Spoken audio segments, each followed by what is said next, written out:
Então vamos lá, pessoal. Hoje nós vamos iniciar a nossa aula falando um pouco da produção de bovinos de corte a pasto, tá? Então a gente tem vários tipos de sistema de produção, tá? Vou estar abrangendo hoje com vocês a produção de carne bovina a pasto, tá? Como a gente já viu algumas vezes, a maioria dos alunos que já fizeram algumas disciplinas comigo, eles sabem, né, ou de algum conhecimento que vocês têm aí, que a gente possui diversos tipos de sistema de produção de bovinos, tá? Os principais que a gente tem são três, são classificados em três grandes grupos, tá? Que são geralmente, né, o sistema extensivo, que nós temos aí basicamente os bovinos criados totalmente soltos a pasto durante todo o ano. O sistema semi-intensivo, que é o sistema onde eu faço o revezamento entre o pasto e uma suplementação desses animais, que são os animais já em coxo. Então, os animais ficam parte dos dias na pastagem e parte dos dias ele tem acesso ao comedouro ali para estar recebendo uma suplementação. Tá? E o sistema confinado, que é o sistema hoje que nós temos a maior produção, né? Ainda maior não, né? A gente fala assim, que é um dos sistemas que mais vem se intensificando e buscando tecnologias para produzir o bovino de forma mais rápida, tá? Então, é o sistema confinado.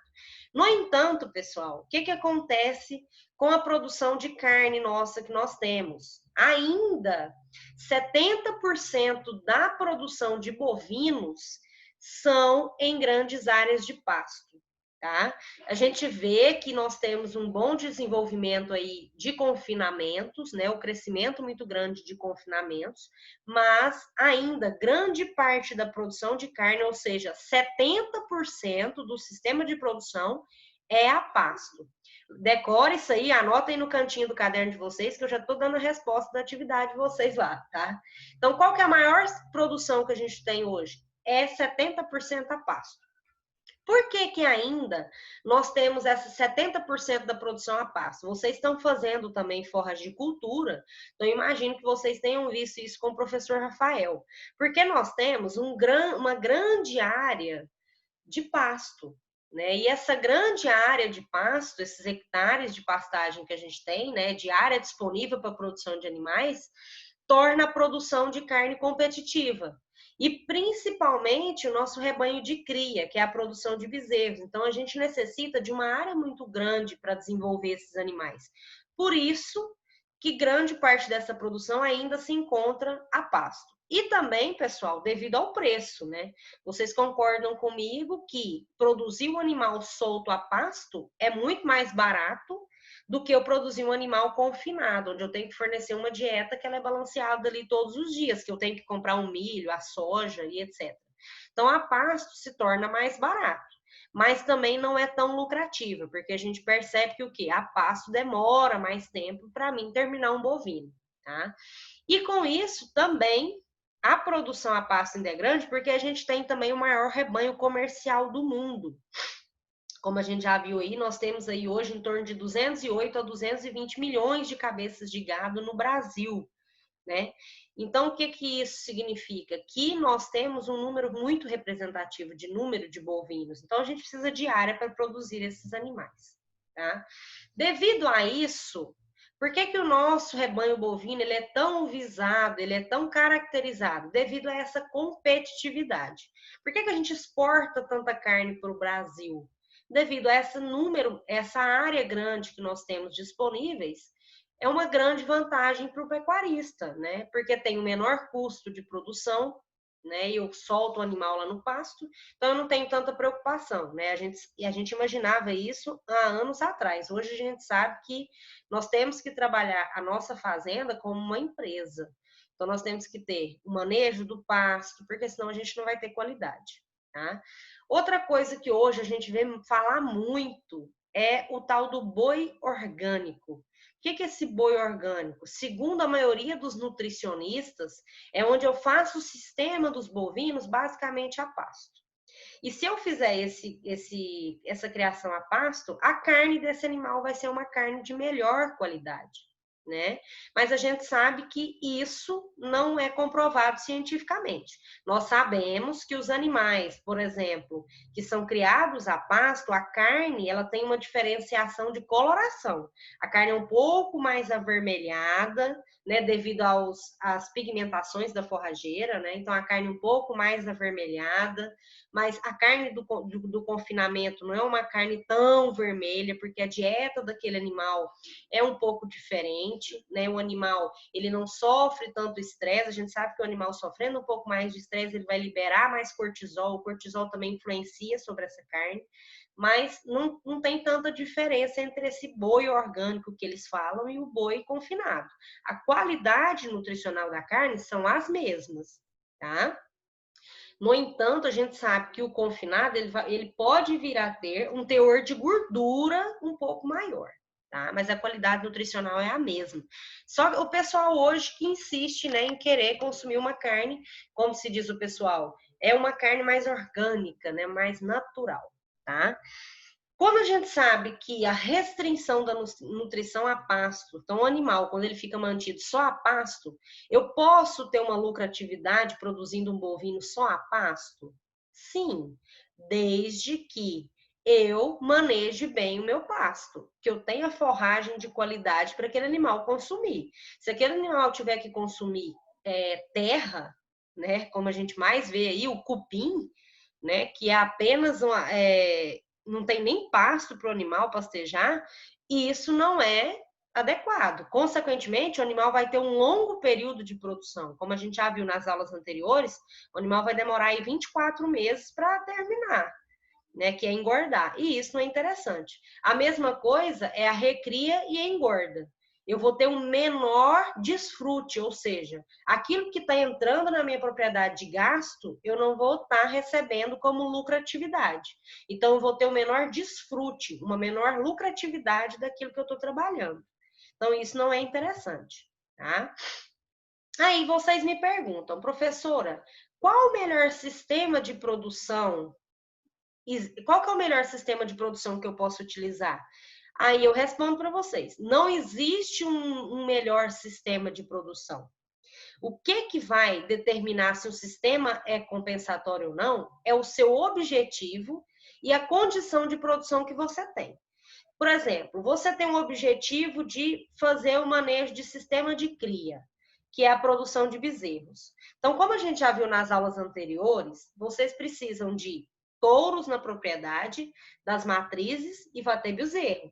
Então, vocês concordam comigo que vocês precisam de uma área bem maior para produzir esse animal. Então, para sistema de cria, para mim fazer um sistema de cria, ou seja, produção de bezerros, eu tenho que ter em mente que eu tenho que ter investimento, um alto investimento, né? Então, se eu não tenho área para trabalhar, então o sistema de cria já não é interessante para mim.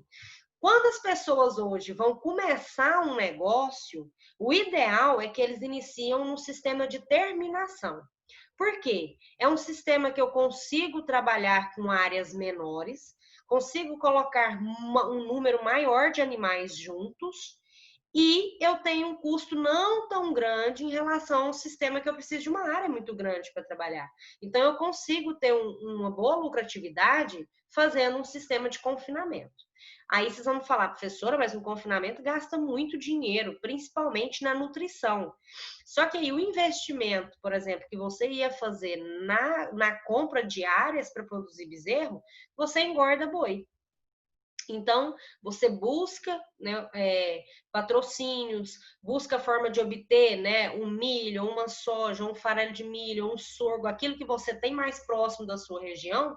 De qualquer forma, se você buscar essas condições, você consegue sim trabalhar mais fácil. É mais barato uma terminação do que um sistema de cria e recria, tá? Então, não existe um sistema melhor. Vai depender do seu objetivo e as condições que você tem para trabalhar. Tá?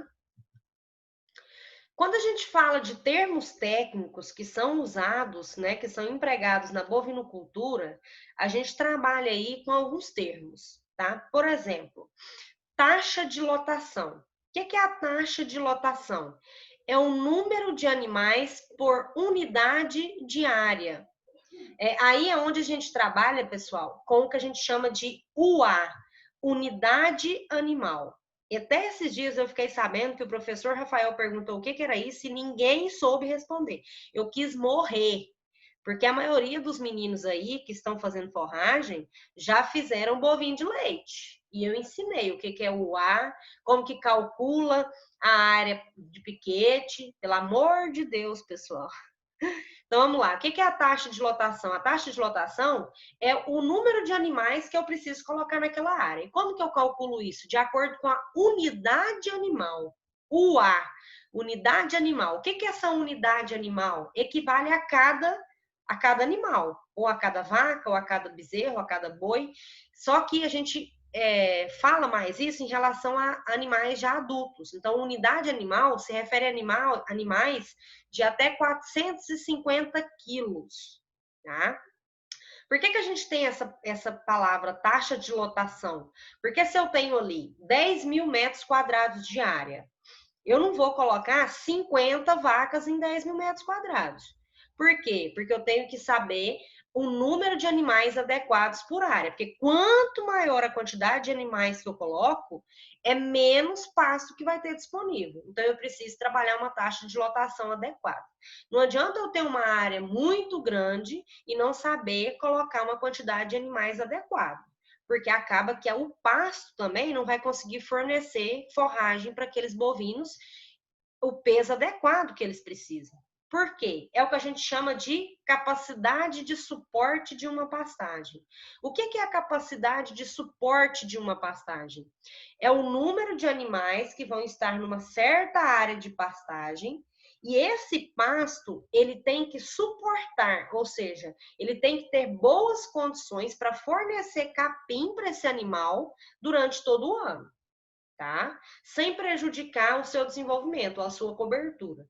Então, eu tenho que ter um número de animais adequados que eu coloco na área, para que essa forrageira tenha uma capacidade de suporte adequado. Entendeu? Por exemplo, eu tenho ali, vamos pensar, eu tô vamos pensar lá na sala de aula. Nós temos a sala de aula ali, e tem um capim que está ali com 30 centímetros de altura. Eu coloco 100 vacas dentro de uma sala de aula. Vocês acham que em um dia elas não vão ter comido todo o pasto? Já. E o que vai ter no segundo dia? Nada. Isso, não, com 100 animais não vai durar nem um dia o capim, né? Então, por que a gente tem que trabalhar com unidade animal? Para a gente saber o suporte daquela pastagem. O peso do bovino, o pisoteio do bovino também perde pasto. Então, nós temos que pensar tudo nisso, tá? Hoje, a gente trabalha, pessoal, que a cada 10 mil metros quadrados, o ideal é que eu trabalhe com 3 a, no máximo, 4 unidades animal. Tá? Mas vai variar muito do tipo de capim da área que você tem, tá? Quando a gente fala de forrageira, que é uma coisa que vocês já estão vendo, então vou só passar por cima, nós temos hoje no Brasil conhecidas mais de 10 mil espécies de gramíneas forrageiras. No entanto, no Brasil, uma pequena fração ainda é conhecida e utilizada, né? Principalmente devido às forrageiras temperadas e tropicais, que são as que são mais adaptadas à nossa região. No Brasil, a maior parte das áreas, ou seja, 115 milhões de hectares de pastagem, são formadas com braquiárias, que são basicamente, né, as forragens que a gente trabalha em grande parte das fazendas. No Brasil hoje, pessoal, nós comercializamos anualmente em torno de 80 mil toneladas de sementes. Isso para aqueles produtores que fazem, né, o manejo de correção de pasto, né? Porque a maioria não faz, né? Hoje a maioria dos produtores já tem o pensamento do agricultor, né? Se a gente não cuidar daquele solo, se a gente não trabalhar, eu não vou ter capim, eu não vou ter forragem para os meus animais. Então, hoje, a mentalidade do produtor é um pouco diferente, tá? Então, dessas 80 mil toneladas de semente, 75% são braquiárias, né? As leguminosas, elas foram entrando nesse sistema de produção para contribuir com o constituinte da dieta através do pasto consorciado, ou que a gente chama de banco de proteínas, né? Que é onde a gente consorcia braquiárias com leguminosas, basicamente, ou plantamos as leguminosas antes de fazer a implantação da braquiária. Por quê? As leguminosas, na sua maioria, elas fazem um banco de proteínas, ou seja, elas têm um maior número de folhas, maior número de sementes, e aí ela nutre melhor aquele solo, para quando eu fazer um plantio de uma outra forragem subsequente, eu conseguir ter uma maior produtividade. Então, as leguminosas, elas foram trazidas para auxiliar dessa forma, tá? O ideal hoje, pessoal, das nossas espécies forrageiras utilizadas no Brasil, elas vão diferir em relação às outras forrageiras que são criadas, por exemplo, no exterior, como as leguminosas, temos os azevém, a aveia, né, a aveia negra, a aveia branca.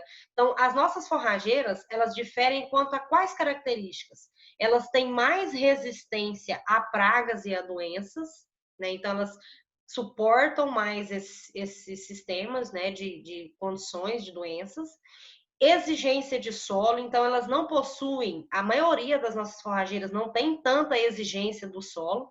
Algumas forrageiras de alta produtividade, como por exemplo, Mombaça, Tanzânia, que são aqueles capins que têm maior altura, eles têm, lógico, uma exigência de solos de alta fertilidade, mas a maioria se adapta também em solos de baixa a média fertilidade.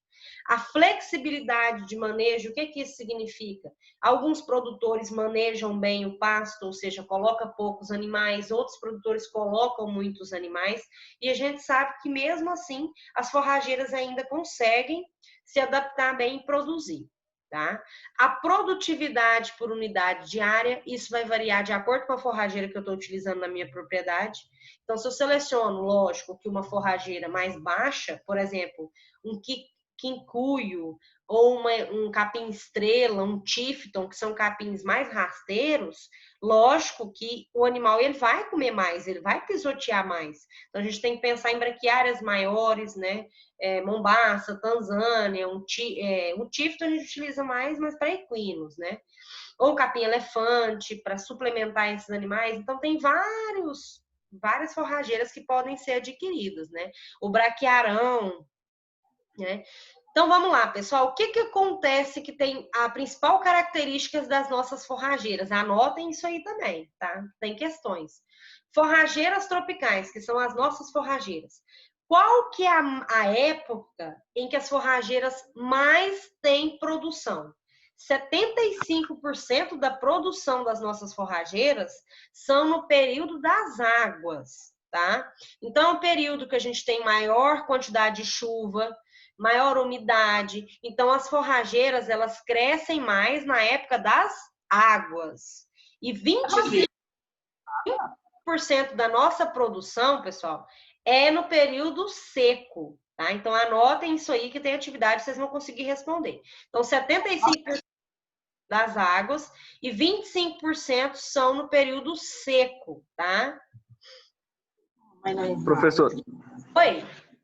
hoje em dia, dos capim que está mais sendo usado o MG4 e o Piatã, por conta da resistência. Isso, resistência a pragas, né? Isso, um MG. A gente trabalhava muito com MG5, né? Que é se não me engano. Hoje a gente trabalha muito com MG4, o Piatã também é bastante utilizado. É igual eu tô falando, são capins que têm mais resistência a doenças, né? Tá? Então vamos lá, pessoal. A produtividade do animal, isso aqui vocês já sabem, não precisam nem de eu comentar muito, tá? A produtividade animal, ela vai se elevar rapidamente quando eu trabalho com forragens mais produtivas. Então, se eu trabalhar com uma forragem de boa produção, consequentemente, meu animal ele vai emprenhar mais cedo e vai engordar mais cedo, tá? Como que eu escolho uma forrageira? Né? Até o aluno acabou de entrar aqui e comentou. Primeira coisa que a gente vê numa forrageira, além do potencial produtivo dela, é se ela é resistente a pragas ou a doenças. Por quê? Porque aí eu consigo ter um melhor controle ali daquela forrageira. Então, a primeira coisa que a gente, para escolher uma forrageira, é o valor nutricional dessa forrageira, a intensidade que eu vou explorar ela, ou seja, eu vou fazer um sistema de cria. Então quer dizer que vai ter muitos animais pisoteando. Eu vou precisar usar espaço durante todo o ano. Não, eu vou fazer confinamento. Então, eu vou ter parte do tempo eles vão estar no piquete e parte do tempo eles vão estar confinados. Então, eu não vou precisar usar tanto pasto. As condições edafoclimáticas, ou seja, que região que eu estou trabalhando? É uma região muito quente? É uma região muito fria?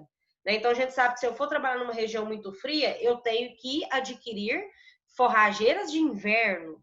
Tá? O potencial produtivo, ou seja, quanto mais produção eu tenho daquela forragem, é mais interessante. Aí eu pergunto para vocês, como que eu verifico se aquela forrageira é produtiva? É uma palavrinha muito básica, pessoal. Chama-se matéria seca.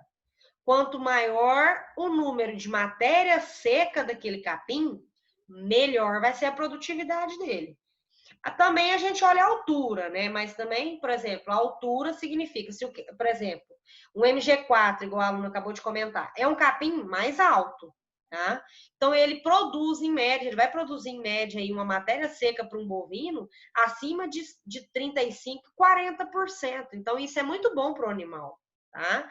O manejo também é adequado, ou seja, se eu faço uma correção do solo todo ano, ou de 2 em 2 anos, eu vou ter aquela forrageira produzindo a vida inteira, tá? Não é o que o pessoal faz, né? O que o pessoal faz? O pessoal faz aquela produção extrativista, ou seja, produz em cima daquele capim durante 10 anos, 30 anos e não mexe no capim. Acha que o capim ele vai resistir lá apenas com chuva e com sol, né? Quando chove ou quando faz sol, dependendo da região. Então, não é isso. A gente tem que trabalhar o manejo. Tá? O valor nutritivo da pastagem ele pode ser caracterizado também por algumas características, como eu já comentei anteriormente. A composição química. Então, a gente sabe que o capim ele tem que fornecer o quê para o bovino? Vocês sabem, vocês estão fazendo forrageira. Proteína e energia. Então, aquele capim ele tem que fornecer alta quantidade de proteína e boa quantidade de energia. A maioria dos nossos capins tem boa quantidade de proteína? Não. Quantos por cento de proteína um capim produz hoje? De 8 a 10%. Nas nossas regiões, nas nossas épocas secas, tá? Na época das águas, 12, 16% de proteína, até 20% se for um capim muito bom, muito bem manejado.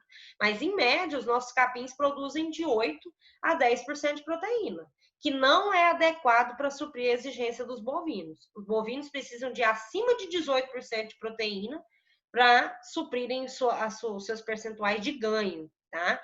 A digestibilidade, que é uma coisa muito importante, pessoal, quando a gente fala de forragem. O que é a digestibilidade? Digestibilidade é o quanto que aquela forragem ela é macia. Vou falar da forma mais simples para vocês entenderem, tá? Quanto que ela é mais macia, mais tranquila de ser mastigada, de ser digerida. Tá? Quanto mais digerida aquela forragem for, melhor o animal vai absorver.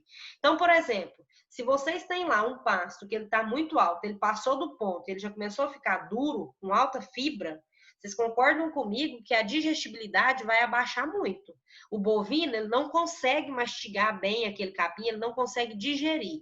Vocês podem reparar que quando vocês formam um pasto e ele está começando a brotar ali, por que o bovino ele gosta tanto daquele tipo de capim? Ele come muito, porque é um capim mais macio, que não tem tanta fibra, e é nesse período em que a forragem é mais nutritiva.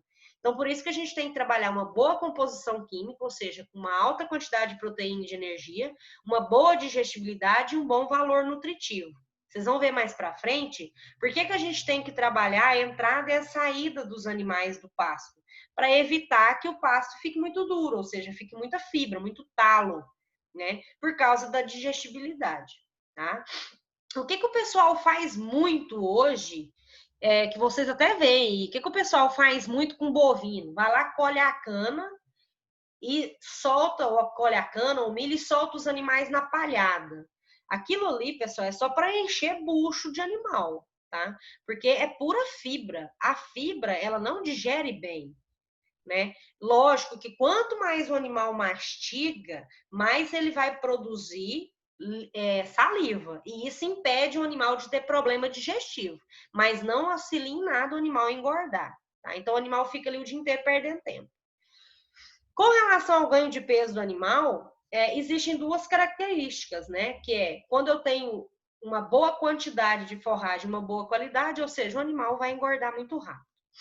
Em relação ao desempenho dos bovinos, se eu tenho uma pastagem de baixo desempenho, consequentemente eu tenho uma forragem de baixa qualidade, um baixo rendimento, e a sazonalidade também da produção interfere muito no manejo dos bovinos, né? Então, por exemplo, a gente tem 2 períodos muito característicos do ano: o período da seca, que a forragem está mais baixa e menos nutritiva, e o período das águas, que a forragem começa a aumentar seu volume de matéria seca e tem maior nutriente. Então, se eu faço um manejo inadequado, eu pioro as condições desses animais, tá?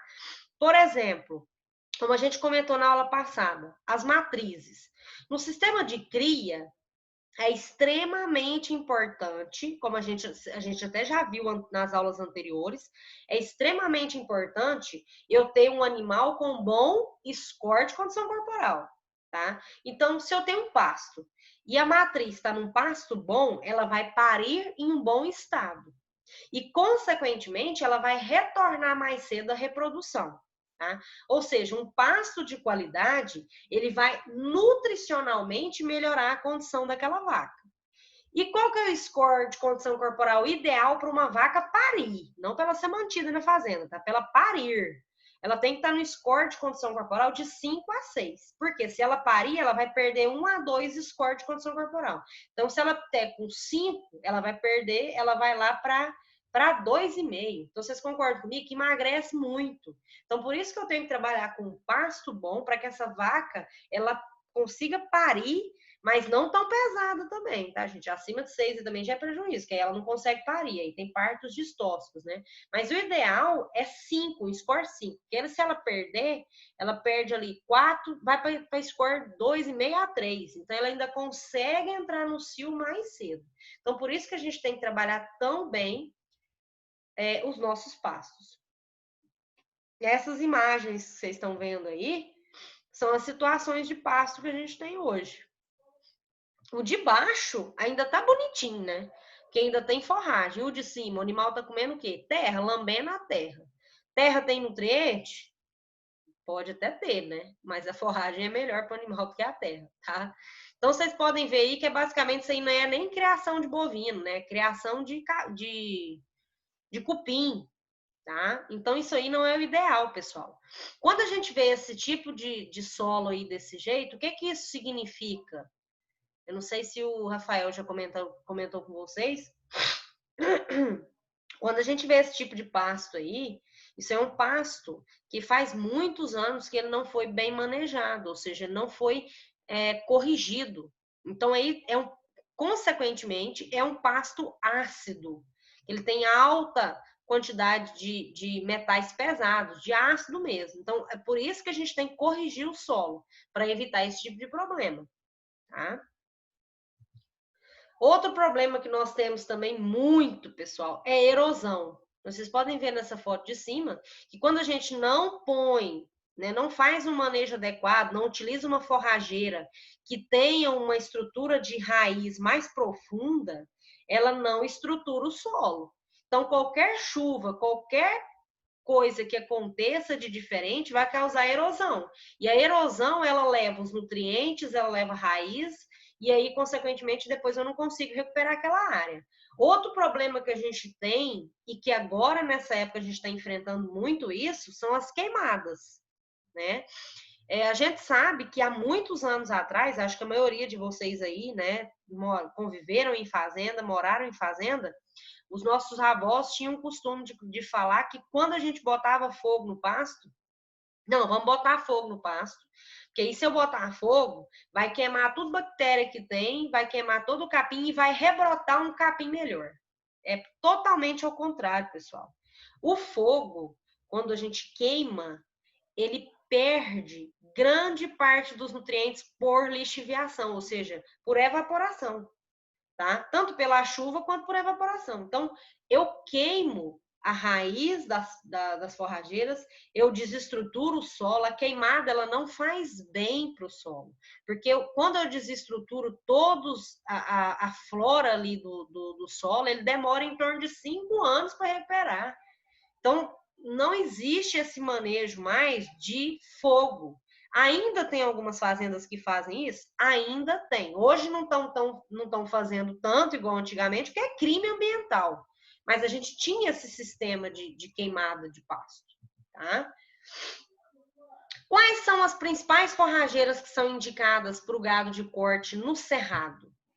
A gente sabe que grande parte das nossas produções também são no sistema de cerrado, né, semiárido, sistema mais temperado, mais quente. Quais são as forrageiras que a gente mais utiliza, né, que são mais adaptadas às condições de cerrado?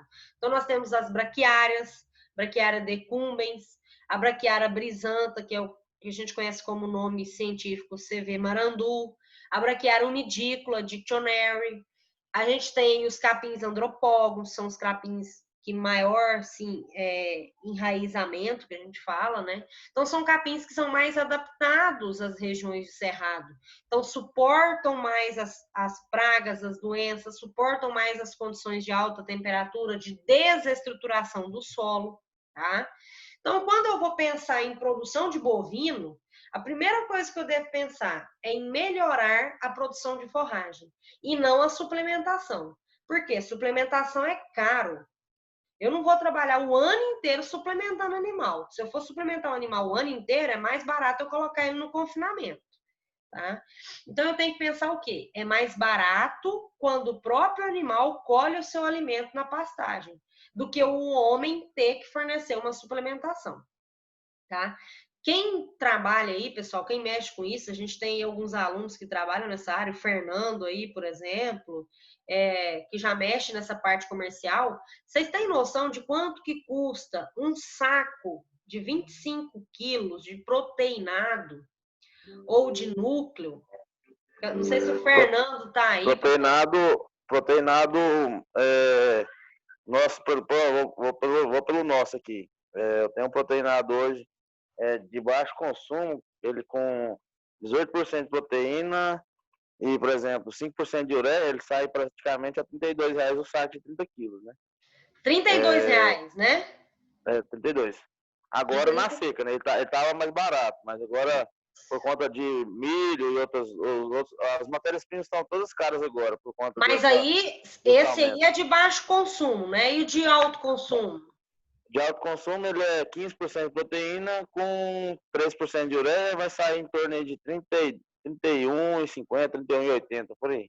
Isso aí, pessoal. Então vamos lá. O Fernando já tirou uma dúvida aí nossa, tá? É igual ele acabou de comentar com a gente. Vai depender muito do período que a gente encontra, tá? Mas aí vamos pensar o seguinte: nós estamos lá no pasto. Nós temos uma. Pode falar. Só que esse produto que eu estou falando é um produto só para manter o gado, assim, para repor, por exemplo, uma energia, repor, por exemplo, dar um tempero no pasto para o gado comer. Isso mesmo. Eu tenho produtos assim que são melhores, né, para combate mesmo, para praticamente o gado ganhar peso até, né, agora na seca. É um pouco mais caro, mas sim, só para ter uma ideia. É isso mesmo. Não, mas é isso mesmo que você falou. Você falou tudo que eu precisava. Então é isso aí, pessoal. Eu pedi para o Fernando falar o preço para vocês aí, para a gente ter uma ideia. Só que o que acontece? O que é isso aí que o Fernando está falando aí? Alto consumo e baixo consumo. Isso vai muito do tipo de sistema que eu tenho lá na minha fazenda, tá? Por exemplo, eu não tenho nada de capim.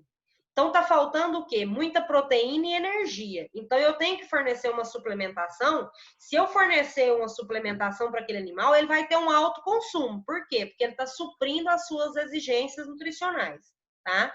Então vamos lá. Eu tenho uma pastagem que ainda tá mediona, ainda tá boa, ainda tem capim lá ainda. Aí eu utilizo o de baixo consumo. Por quê? Porque o animal ainda tem um pouco de pasto para utilizar. Mas vamos pensar no valor, pessoal. Quanto que um bovino consome aí, em média, de percentual de proteinado, vamos dizer? Que a gente sabe que é uma suplementação com sal, né? Então a gente sabe que o animal vai consumir em torno aí de 0,5% a 1% de peso vivo, de quilo, né? O alto consumo seria 1% do peso vivo. Isso. E o alto consumo, aliás, ao contrário. baixo consumo Baixo 1% do peso vivo e alto consumo em torno de 3% do peso vivo. Isso aí mesmo, isso aí. Nossa, você tá craque, hein, Fernando? É isso aí mesmo, pessoal. Tem que vender, né? É isso aí mesmo. Então, geralmente, quando o animal precisa, tá, pessoal, de baixo consumo, ele vai ingerir de meio a 1% de peso vivo. Se vocês forem fazer as contas aí, vamos supor que vai dar aí 6, no máximo, vai dar, vamos supor, 10 quilos de exigência que esse animal tem que ter por dia, tá? Então, se eu tenho lá 100 vacas, vocês concordam comigo que se torna caro eu fazer uma suplementação, tá? Mesmo o saco aí, estando em R$ 32, lógico que na época das águas ele abaixa um pouco, mas também na época das águas a gente não utiliza tanta suplementação, porque eu tenho muito capim, tá? Mas o que acontece? Geralmente o proteinado ele fica mais barato, R$ 28, R$ 27, mas também não é tão barato.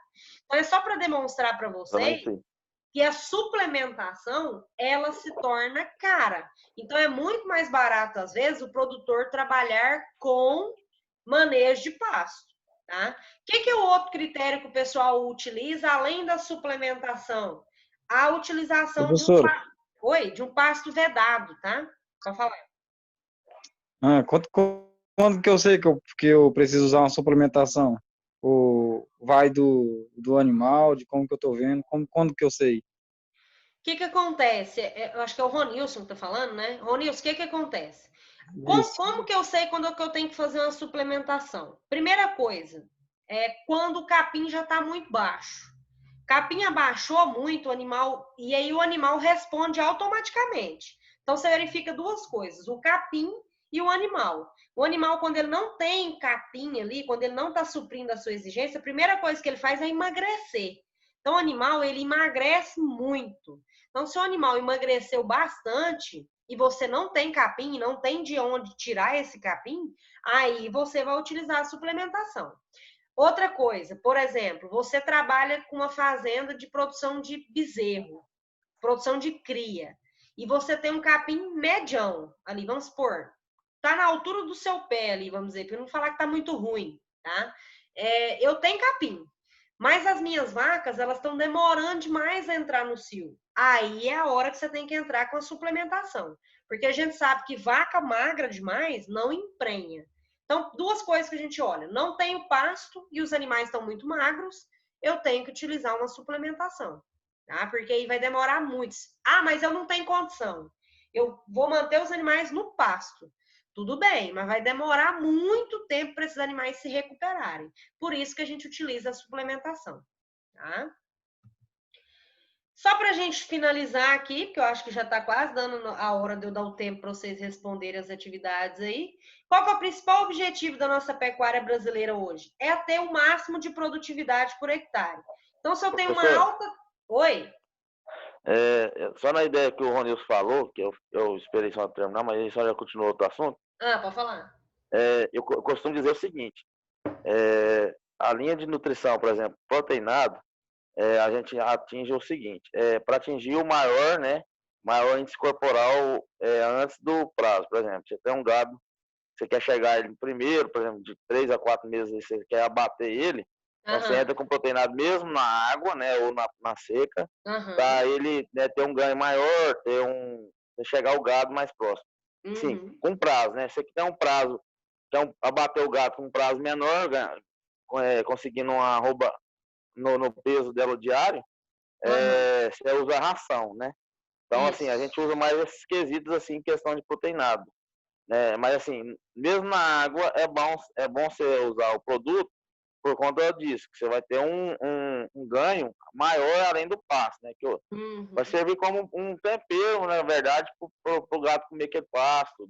Às vezes você está com o pendão alto, mais duro, o gato está com dificuldade de comer, você entra com proteinado, vai dar fome e vai consumir aquele pasto que às vezes está duro, o gado não vai querer comer. Né? O proteinado ele faz muito isso também, né? Igual você falou. Ajuda muito, principalmente quando por exemplo, eu tenho um gado ali, eu quero que em uma semana, ou no máximo 2 semanas, ele atinja o peso da arroba, né? Aí a gente utiliza a suplementação. Também é o que o pessoal anda mais fazendo a pasto, né? Isso que você falou aí é muito importante também. Eu nem me lembrava disso mais. Vai passando o tempo, a gente vai esquecendo um pouco das coisas. Quando a gente utiliza a suplementação, acho que o principal critério é isso aí que você falou mesmo. É para que o animal ele consiga reaproveitar melhor o capim. Então, se eu forneço um proteinado, é isso aí que você falou. Eu vou fazer o quê? Eu vou suprir um pouco a exigência desse animal e eu vou aumentar também o apetite do animal, né? Então ele vai consumir mais e aproveitar melhor aquela forragem seca que tem lá. É basicamente isso aí. Não, você não precisa nem fazer bovino comigo mais, não. Obrigado. Ai, tá demais. Não, Mas é isso aí que, mesmo, assim, você falou certinho. É porque assim, a gente nessa área a gente tem muito treinamento, muito assim, que mexe Ah, muito com mas isso, é né? isso aí mesmo. 5 meses eu já tô lá, mas assim, graças a Deus o conhecimento que eu ganhei mais ou menos nessa parte é muito grande. Mas você falou Também, certinho. também assim, entra, o colega, não vi quem foi, colocou, entra como aditivo, Também. ele entra como aditivo e tem vários produtos no mercado. Então, assim, e na nossa empresa tem vários também produtos que nós temos lá. Então entra mais assim, tem probiótico, né, que ajuda mais a ganhar peso, que faz conversão melhor, melatonina, vitamina. Então temos vários produtos que entram nesse assunto específico. Então é por isso que a gente fala assim, até de experiência para os colegas. Se for trabalhar nessa área 1 hora, você tem que procurar do seu cliente, em questão de perguntas e outras coisas, você saber o que ele quer ganhar. Você fala assim, ó, o que você está precisando no momento? Você quer só manter seu gado, tipo assim, ajudando ele a ganhar peso devagar? Ou você está, por exemplo, com uma dívida alta para pagar no final dessa água? Você tem uma dívida para pagar? O que você está querendo? Aí o cara vai te falar, você fala, não, então eu tenho esse produto simples, vai te dar X, e tem, assim, depois eu até vou disponibilizar lá no grupo, eu tenho o cálculo de ração ou proteinados, né? Que para fazer o uso. Eu vou disponibilizar para vocês lá também, quem tiver interesse, depois até explicar lá o que é. Então, assim, Não, mas é isso aí mesmo. Basicamente, é isso aí mesmo. Você tá de parabéns. Obrigado. Então vamos lá, pessoal, para a gente dar continuidade aqui, tá? Igual o Fernando estava comentando. Então, o que a gente tem que mais visar é aumentar, né, a nossa taxa de lotação aí nas pastagens e aumentar a nossa produtividade, tá? Qual que é o sistema de pastejo melhor que a gente tem para utilizar? O sistema contínuo ou o sistema rotacionado? Vai variar muito do principal objetivo do produtor. Então, o pastejo contínuo, por exemplo, é esse pastejo que a gente tem em todas as fazendas, né? Onde o gado de corte ele fica permanente por longos períodos em toda a área. E esse pastejo contínuo ele é mais indicado em áreas de maior tamanho, tá? E menor controle gerencial, onde não tem tanto controle dos animais. E onde eu tenho que ter um cuidado também, ter baixas lotações de animais por unidade, tá? Isso aí que vocês estão vendo é um sistema de pastejo contínuo, né? Aqui já é um sistema de pastejo contínuo um pouco mais manejado. Então, eu tenho massa verde, ou seja, eu tenho forrageira disponível para o animal. Outra alternativa que o pessoal vem utilizando é os sistemas de pastejo rotacionado. É muito utilizado hoje em bovinocultura de corte. A gente usa muito em bovino de leite, mas em bovino de corte vem sendo bastante utilizado, né? Principalmente a gente faz a divisa dos lotes com cerca de choque e faz aí a permanência desses animais em piquetes mais curtos, que aí eu consigo fazer um período de descanso daquele pasto, que é a rebrota. Por que eu faço isso? Porque é interessante eu ter sobra de capim, tá? Então, por isso que cada tipo de forrageira, ele tem um período de descanso adequado. Por exemplo, capim elefante, 45 dias. As braquiárias, em torno de 35 dias. Ou seja, quanto tempo que eu vou deixar os animais ali fazendo pastejo? No máximo de 1 a 7 dias. De 1 a 7 dias eu faço a rotação. Por quê? O capim alcançou 30 centímetros, eu tenho que deixar ele, né? O ideal, que o período de descanso ali, por exemplo, o capim está com 45 centímetros. Eu coloco os animais, deixo por 5 dias. Quando eu vejo que está baixando muito o capim, eu tiro os animais. e aí eu deixo por um período de 30 dias a 35 dias sem nenhum animal entrar. Para quê? Para que esse capim ele rebrote de novo e tenha esse período de descanso adequado. A mesma coisa vai ser a entrada de altura e a entrada de saída dos animais, que também vai variar de acordo com o capim. Então, por exemplo, as braquiárias atingiu 20 centímetros, isso a gente pode fazer, pessoal, de duas formas, no olhômetro mesmo, ou medindo por régua, tá? Então, deu 20 centímetros, eu vi que abaixou muito, tira os animais. Os capins mais altos, por exemplo, colonião, MG5, cochicross, né? Desculpa, o capim colonião, o MG5, os braquiarões, geralmente deu 35 centímetros de altura, no mínimo 25, eu tiro os animais. Agora, o cochicross é um capim mais baixo, né? Então, a gente já não tem tanto utilização, mas a gente utiliza mais os acima, então a gente tem esse cuidado de retirar os animais na altura adequada para que esse capim consiga rebrotar. Como essa foto que a gente vê aí, que a gente trabalha muito com os capins, né, braquiarões aí da vida, e geralmente a gente consegue ter uma boa altura de corte. Esse pasto aí, se vocês olharem nessa foto, acima do cercado, né, acima da cerca de choque, já está numa altura que já está passando. Então, eu já tinha que ter colocado animais aí há muito tempo. Então, ele já está ficando o quê? Se tornando um pouco mais fibroso. Também não é interessante eu passar muita altura, porque o animal também não vai conseguir comer. Tá? Professora, ideal para entrar em pastagem assim é ter aquela. Eu não sei como é que fala, rapaz, mas você sempre tem um manejo, né, específico, entrada e saída. Tanto centímetro entrada quanto centímetro saída. Rotacionado, né, igual tá aí, igual você está mostrando. Isso mesmo. Aí a gente tem dois exemplos, né? O exemplo acima, que os animais estão pastejando, e um exemplo abaixo, que vocês podem ver aí à direita, que é um pasto onde o quê? Eu fiz o quê? Tirei os animais. Então, ele já teve numa altura de saída. Eu vejo que o pasto abaixou muito, então eu já tenho que tirar os animais daí, tá?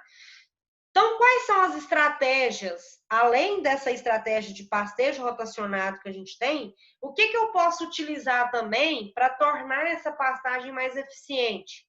Né? Então, eu tenho que ver o máximo possível de intervenção para me corrigir todas as deficiências desse pasto e manter a quantidade e a qualidade. Então, a primeira coisa que o pessoal faz muito é a vedação de pasto. Então, a gente faz esse pasto rotacionado e eu deixo em um piquete, ele fica vedado, ou seja, não tem entrada de nenhum animal por 30 a máximo 50 dias. Então, ele fica ali vedado, tá? Por quê? Geralmente, a gente faz esses pastos vedados com forrageiras bem maiores. Um exemplo que a gente muito utiliza é o capim-elefante. Então, geralmente, em algumas fazendas que já o pasto está muito baixo, eu faço o corte dessa forrageira e forneço juntamente com uma suplementação, tá? Que o principal intuito é melhorar a digestão desses animais. Outra estratégia que a gente faz é a irrigação de pastagem. Vocês concordam comigo que é um manejo que ele deve ser rigoroso? Por quê? Porque tem um custo de produção também muito alto para mim fazer um manejo de irrigação.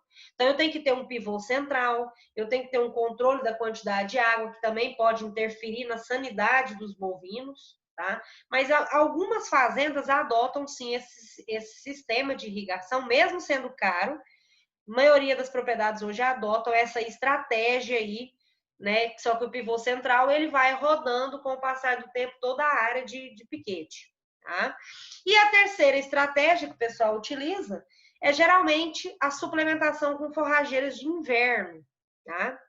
Então, isso vai depender muito do tipo da forrageira e do clima da região. Então, por exemplo, eu estou numa região mais fria, que o braquiarão, as nossas forrageiras tropicais não se adaptam tanto, então eu vou trabalhar com uma forrageira mais de inverno. Então, a gente tem as leguminosas, as aveias brancas, aveias pretas, o azevém. Geralmente, nas regiões de Santa Catarina, Rio Grande do Sul, utilizam muito esse tipo de forrageira de inverno, tá? Porque elas são mais adaptadas, tá?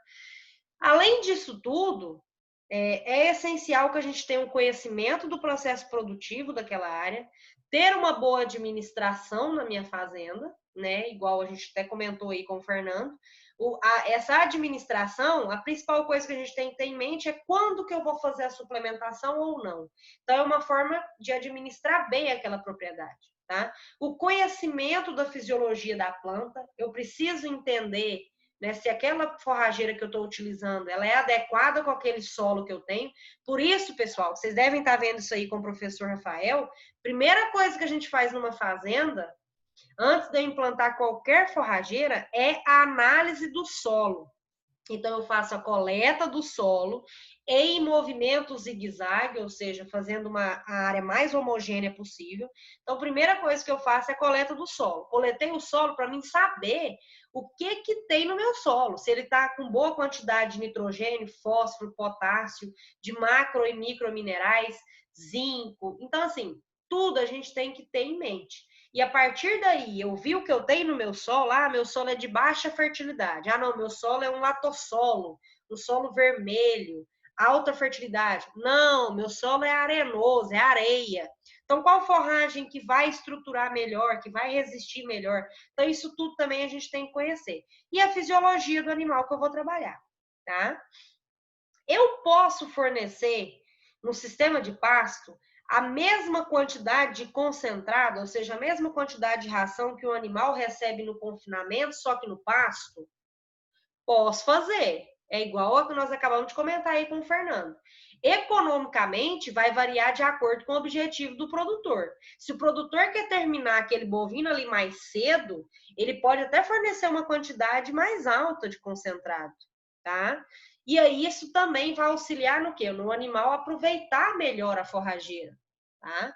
Outra coisa, eu não preciso no pasto de um volume extra de ração, ou seja, se eu fechar todo o meu gado e fornecer uma alta quantidade de concentrado, eu vou estar fazendo o quê? Confinamento. Então, no pasto, é o que a gente chama aqui nesse exemplo de semi-intensivo, que é o sistema semi-intensivo. Então, o que eu faço? Os animais ficam durante o dia, em um período do dia no pasto, e em alguma parte do horário do dia eu faço a suplementação no coxo. Então, eu faço um semi-confinamento. Eu estou adaptando os animais para entrarem no confinamento final se eu quiser trabalhar nesse sistema, tá? Mas eu consigo trabalhar bem aqui no confinamento dessa forma. Outras praticidades que a gente tem também no manejo, pessoal, é a fácil implantação. Então, vocês podem ver nessa foto aí, muita gente fala assim, ah, mas eu não consigo fazer uma boa suplementação porque eu não tenho tecnologia, eu não consigo trabalhar. Vocês podem ver que esse tiozinho está fazendo o quê? Adaptação. Então, eu posso adaptar também e fazer um bom manejo de suplementação da forma mais básica possível, tá? Então, vai variar muito a prática de manejo, vai variar muito de acordo com aquilo que eu tenho condições. Se eu tenho condições de fazer não tenho tanta tecnologia, eu consigo trabalhar bem, desde que eu consiga manipular aí de forma mais fácil, tá? E a gente tem as logísticas maiores de distribuição, né? Lógico, quando eu começo a fazer um semi-confinamento, eu posso adotar os vagões aí, se eu já consigo, a minha ideia é um semi-confinamento, então em terminar esses animais um pouco mais cedo, eu posso comprar uma ração numa loja ou formular a minha ração na propriedade. Então, isso também varia muito do objetivo do produtor, tá? E esse último aqui, só para mostrar para vocês esse resultado que a gente tem aqui, tá, pessoal? Então, por exemplo, a variação que eu tenho entre o ganho no confinamento e a terminação intensiva a pasto. O que significa terminação intensiva a pasto? Eu estou suplementando o animal. Então, vocês podem ver aqui que nesse gráfico aí que a gente observa, eu tenho duas vertentes, né? Eu tenho aqui acima o confinamento, onde os animais aqui vão ganhar aí em torno de 521 quilos de peso corporal. Então, no confinamento, lógico que eu consigo um peso um pouco maior, tá? Mas vocês podem ver aqui também, ó, que no sistema intensivo, se eu suplementar de forma correta, eu ganho um bom peso também, em torno de 492 quilos. Então, o que isso significa? Que se eu manejar o animal bem, suplementar bem no pasto, eu consigo ter uma boa resposta também, muito próxima ao confinamento, tá? O confinamento é lucrativo? Bastante. Mas eu consigo hoje terminar o animal no pasto? Consigo. E isso a gente até viu com o nosso colega aí, o Fernando estava falando. Se a gente trabalhar com materiais adequados, com uma suplementação adequada, com o objetivo do produtor, eu consigo terminar aquele animal muito rápido e com um acabamento de carcaça muito bom, tá? Professora, Pode falar. só dando licencinha, novo. Eu esqueci de falar na hora dos proteinados, tanto na ração. É interessante a adaptação. A maior sucesso no final de todas as aplicações, tanto na aplicação de proteinado, Ué, mas ração. desse jeito você não vai deixar eu dar minha aula que vem, não, uai? Você já tá falando da minha aula? Então deixa, então. Não, pode falar, você tá enchendo o saco. Mas é assim, o interessante para ganhar o final é a adaptação. De 10 dias, né, você começa com, por exemplo, 1% do que você vai dar, chegando ao final fornecendo. No final dos 10 dias, aí você pode começar a ali aplicar, como se diz, a gosto, né? Porque senão dá acidose, dá uma série de problemas no rumo, né? Isso mesmo, isso mesmo. E aí, problema igual eu tava metabólico. vendo aqui, tem vários modelos, né? Até no confinamento mesmo, você dá dieta a pasto e dieta total, né? Que no caso é o confinamento. Isso. E eu tive agora 2 experiências, tanto em confinamento e tanto dieta a pasto. No confinamento você consegue atingir o mesmo valor da dieta a pasto em 60, 70 dias no máximo, assim, você consegue o mesmo tanto. Lógico, o animal vai ficar pronto ali só comendo. Mas assim, e na dieta a pasto, em torno de 90 dias você vai conseguir quase o mesmo peso, vamos dizer. Você vai gastar um tempo maior, só que vai ter o mesmo resultado. Isso mesmo. É isso mesmo. Parabéns. Não, você hoje está me surpreendendo aqui. Já está falando a minha aula da semana que vem? Desculpa então. Não, mas é isso aí mesmo, é o que você falou. A adaptação, ela é essencial. Na aula que vem, nós vamos falar de confinamento. E aí eu vou bater nessa tecla aí que você está falando, que é a adaptação. Se você não adapta um animal, a probabilidade dele se manter no confinamento é muito pequena. Mas é isso aí mesmo que você falou, tá? Pessoal, então o negócio é o seguinte, tá? Era isso que eu tinha para falar para vocês hoje, tá? Em relação à nossa aula de produção de sistema de criação a pasto, era isso que eu tinha para falar para vocês.